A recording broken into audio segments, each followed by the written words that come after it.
ඉස්සර වගේ නෙමෙයි. දැන් හොඳකොට තියෙන ඔසු වර්ග හොයාගන්න හරිම අමාරුයි.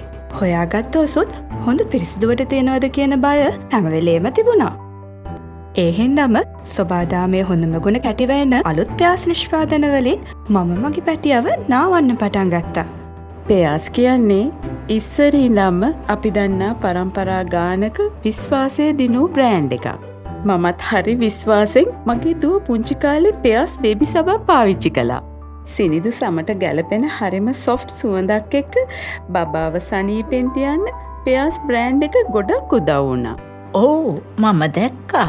ඉස්සර බබාව නාවන්න පාවිච්චි කරපු කොකුන් රත්මල් වගේ හොඳම ගුණ තියෙන ඔසු වලින් පෙයාස් සබන් නිෂ්පාදනය කරන නිසා පැටියාගේ සම පරිසම් කරගන්න එදා වගේම අදත් පුළුවන්.